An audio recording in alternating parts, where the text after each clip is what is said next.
So what I want to start with is obviously the last time you released an album was quite a long time ago, and the world has changed. You as a person has changed a lot, and the other guys in the band. When did the idea for this album start? Was it a number of years ago?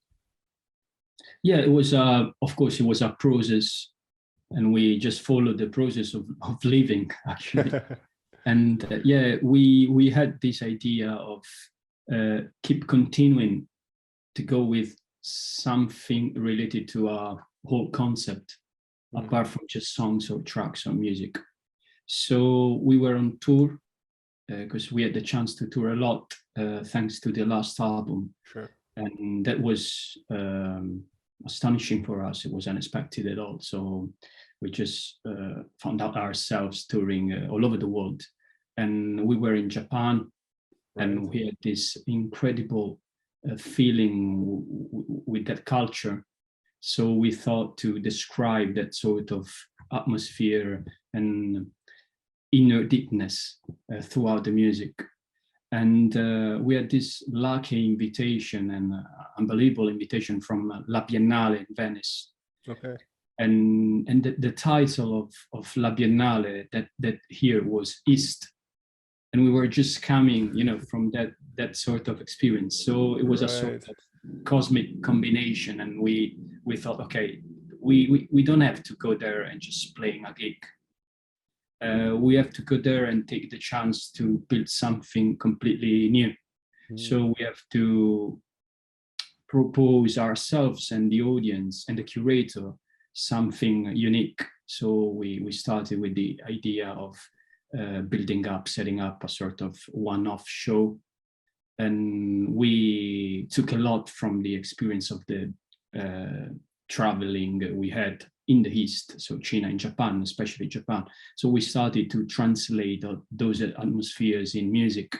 So that was, I guess, now getting back in tracks, the first element of the born of the Blue Wave. What did you find in Japan? What was it that kind of struck your interest or kind of fit with kind of what you were thinking about?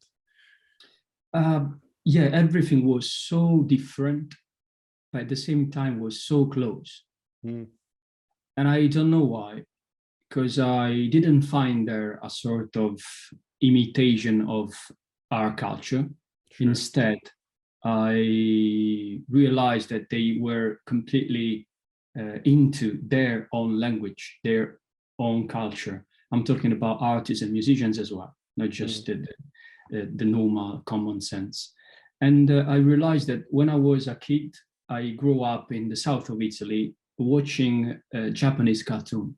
I don't know if it happened to you as well, but in Italy, yeah, sure. Yeah, we had lots of cartoon from Japan. So I started to think about, okay, probably our values are in a way combined with that culture. I mean, the sense of friendship, the sense of deepness in values and in ethics, the sense of work, the hard work, and the discovering of nature, the importance of nature in the center of our life, and lots of little details. So I felt myself home there. And this was so interesting because it's not happening so often. And that was the first little star who gave me the feeling of going deep into that sort of emotion. And it was perfect for us because I completely feel myself comfortable there. I had the chance to go there several times, other times after the tour, and I keep a friendship there, and I love that culture, that food, that idea of nature. Of course, I'm not that into, so I don't know the dark side, and probably every culture has the dark side. Of course. Yeah, so I'm lucky enough to be still in love with the surface, and it's enough for now, the surface. That sounds good. You mentioned earlier kind of this connection that you've always had with music and then the world around you, in a sense, the kind of the I don't know if urgency is the right word, but this connection that you have. Was that always from a young age? Did you have that connection, or did it come later, gradually through being in this band and everything? Yeah, both of them. I mean, Okay. I was born in this town down the south, over a hill, 800 meters over the sea. We ski and in Okay. the winter. Yeah, so usually you have the image of the south of Italy, considering, you know, hot and sea and beaches and stuff like that. Sure. On the contrary, my town, my hometown, Potenza, is a very, very Scottish city. Okay. Yeah, we have castles, we have hills, we have Okay. green around. So, I mean, nature has always been part of our growth. And especially during the summer, where we had the chance to spend a couple of months outside the city, in the countryside, Mm. with the cousins and, you know, parents and relatives. And so when I got back to my childhood, those images are still vivid.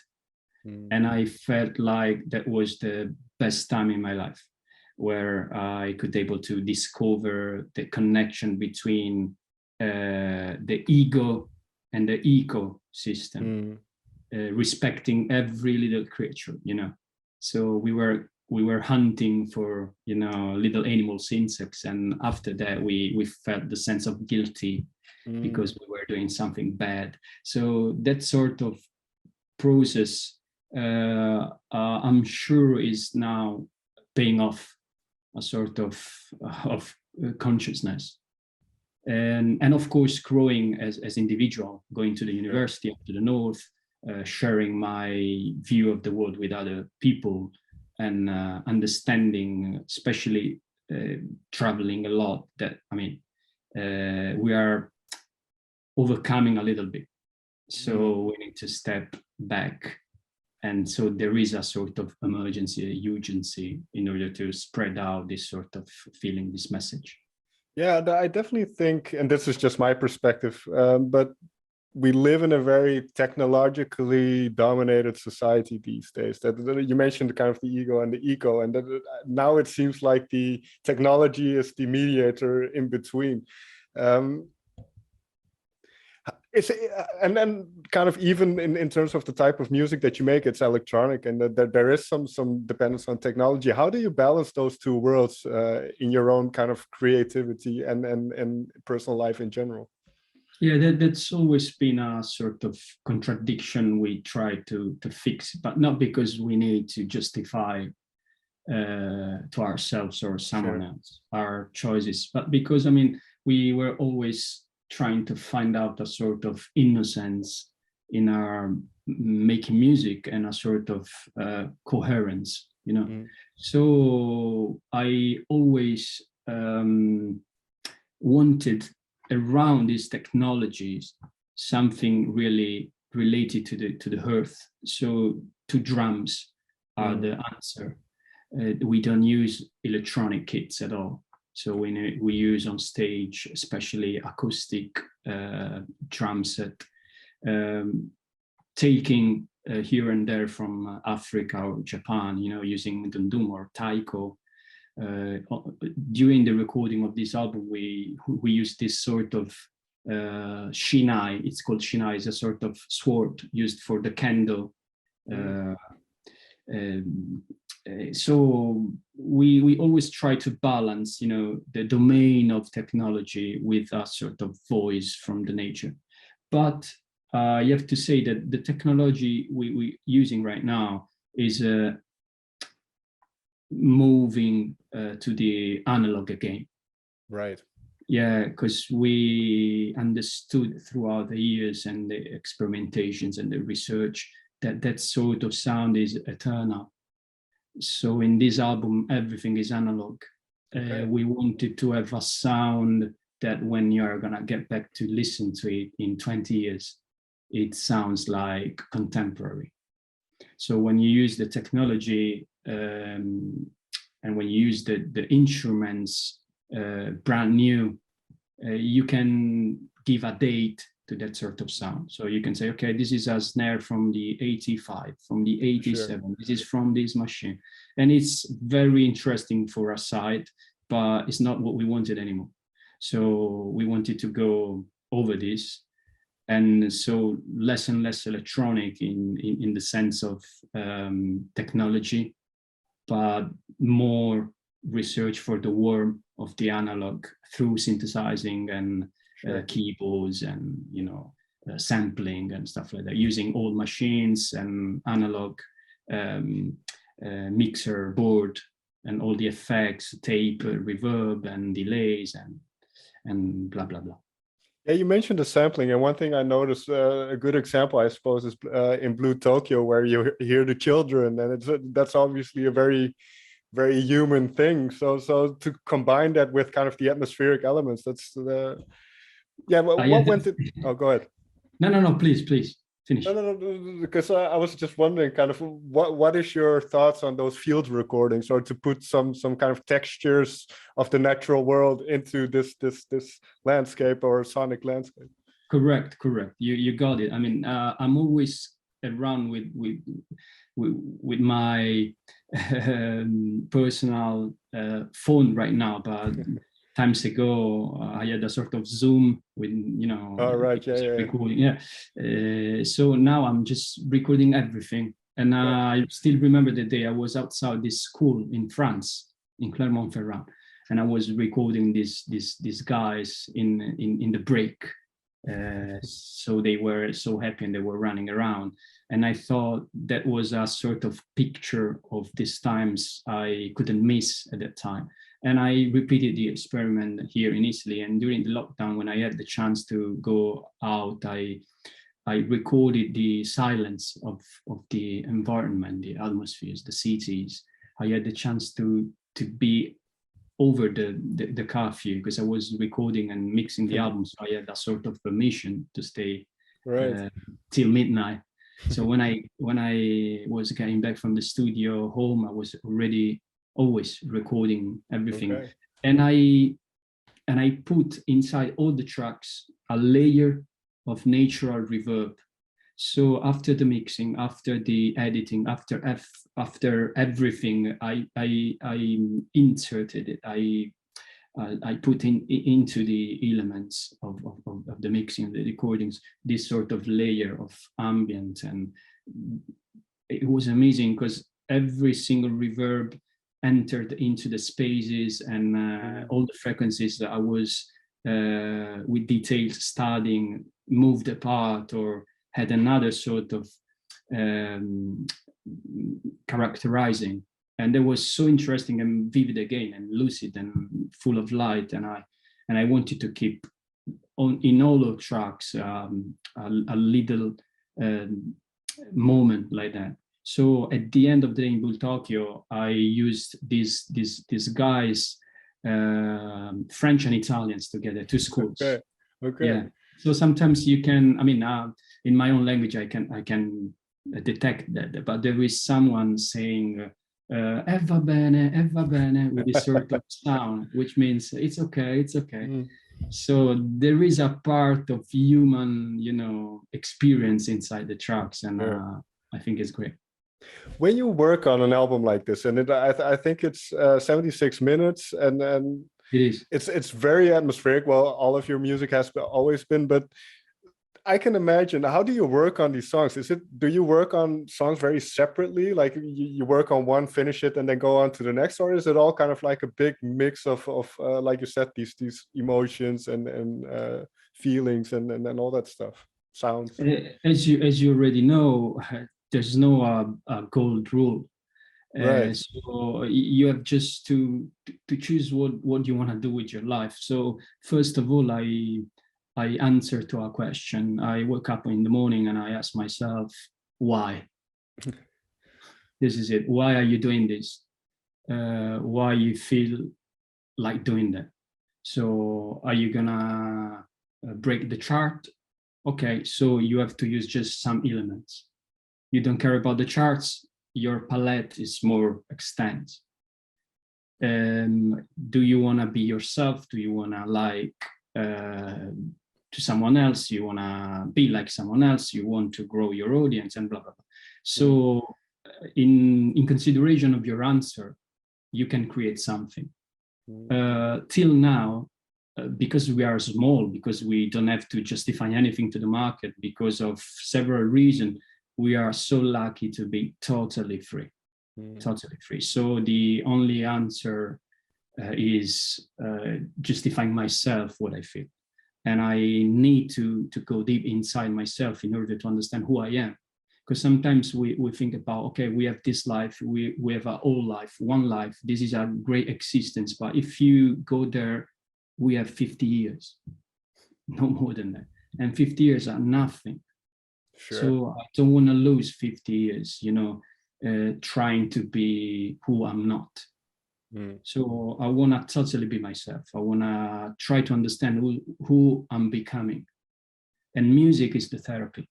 So there's no rules. We're just following the inner self. So sometimes it's something terrible in terms of realizing the horror of the times we're living, or the obscure and dark side we have inside. Or sometimes there is lightness everywhere, and there is sensitivity, and there is, you know, moving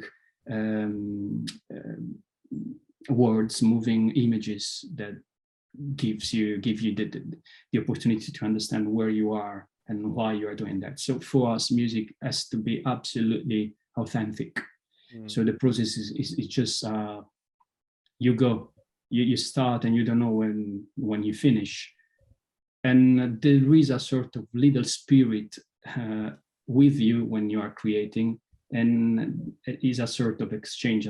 I don't want to say a spiritual exchange, because it's not like that, maybe it's too much, but you feel like, okay, now I have to stop, now it's finished.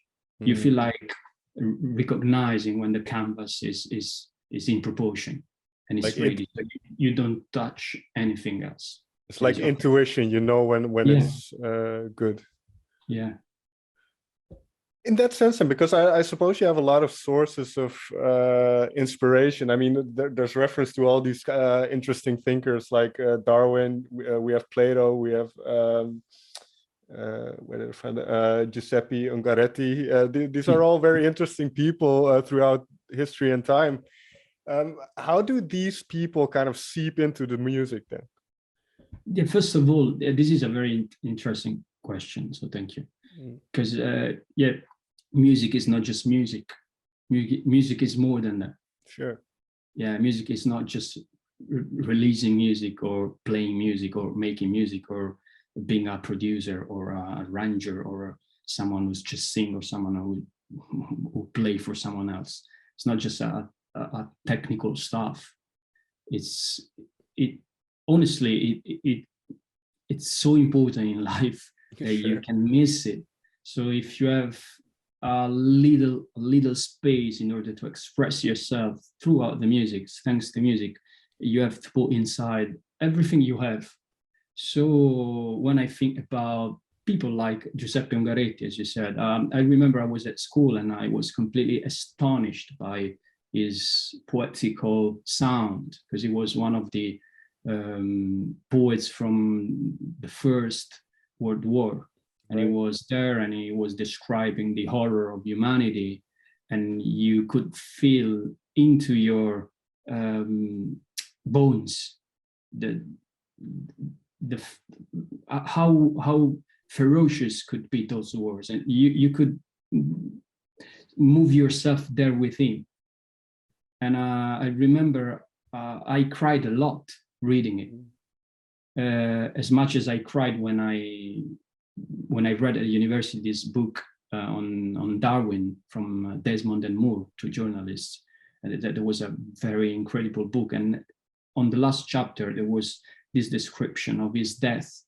And I was crying because I felt the humanity inside his theory, how he was fighting against the status quo in order to move, the ideologies of that time, in order to break the borders, in order to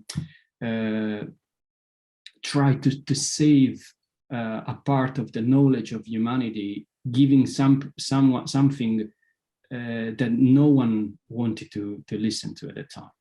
So there was a sort of streben, sort of strength that human had to put into the game in order to become a real human. And I really like that stuff. So I think if you have the space, why not? Why? I mean, we have to talk about these things. We have to give voice to these special human beings. And what I can do in my small part is just to translate the voice of my feeling in music. So I never thought to be a great musician, and I probably am not. But throughout the years, I find my place, and my place is to use sounds, to use whatever I have in order to give voice to the nature, to human beings, to vulnerables, to all the hidden part of the history. And that's very interesting, because in my preparation, I don't know if this is the bio or not, but it said something like the attempt was to rewrite in music the stream of this time. I don't know exactly where I read that, but this crisis that we are in as a world, or at least as humans in this world, in a sense, how do you see this crisis? And in terms of the album, then the flow of the album, do you kind of how did you kind of try to convey that urgency or that crisis? Yeah, first of all, I thought that we should outlining a new path in order to understand why there is a crisis and why we're calling this crisis, and if this crisis it is a climate crisis or a human crisis. And I'm going for the second. I think this is a human crisis. So we on the first stand try to analyze the climate change. Then we had the intelligence to switch from climate change to climate crisis, but it's not enough. We are not there. We have to understand that this is not a climate crisis, this is a human crisis. So if we put in the sentence the word human, maybe more people are interested in it. So we have to outline this. And second thing, in the album, the crisis is evident when you're starting to destroy the harmony or the melody. So it's like just a sort of fighting between, cosmo and chaos. So you think about nature and you think about the bucolic image of nature. Everything is in harmony, but nature is also cruent. Nature is also, very evil. Sure. in a side. So, and we are part of nature, and we are sort of virus for the earth, for the planet. So there is this sort of mythological narration throughout the album. And I thought, okay, what we have to do is destroy the quietness. So we have to build a sort of wave, a sinusoid wave, where sometimes you feel yourself at peace, completely in tranquility, with your soul completely set. But at a certain point, suddenly something has to happen. So there is a drilling, there is a horror coming from nowhere. So there are distortions and there are, frequencies very disturbing. And this is a sort of description of where we are living and what we are living in terms of urgency and fear. Are you optimistic in a sense? Because if I play devil's advocate, and you mentioned this is perhaps a human crisis, and I would agree, but do you think it's also kind of human nature to be self-destructive? I think so. But I am optimistic in the etymologic sense of the word, which means whatever it comes, you have to face it, and you have to get the good things from it. So in this sense, I'm optimistic. Whatever is coming, we have to face it. We have to overcome it. We have to respond, you know, in terms of solutions. But if we think about optimism being like, okay, everything is going to be okay, I'm not like that. Right, Honestly, right. I don't believe in that sort of philosophy, because I don't think it's the one who's going to take out from this situation. Yeah, well, like I said, it kind of goes against human nature to think that everything's going to be all good and all happy all the time. Yeah, also because nature is nature. I mean, the environment is going to survive everything. I mean, sure.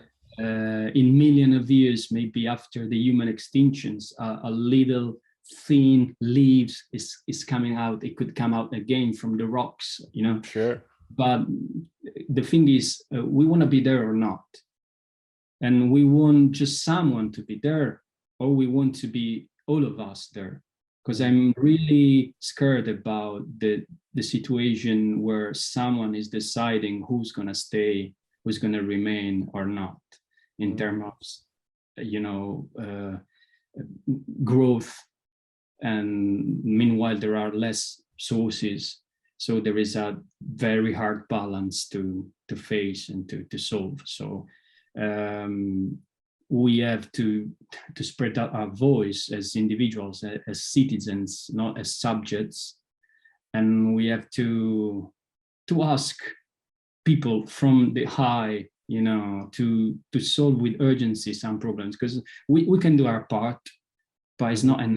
We have to be honest with ourselves. It's just like asking 100 eagles to go to the oceans and get the water in order to end up burning in the forest. Sure. They are not gonna do that.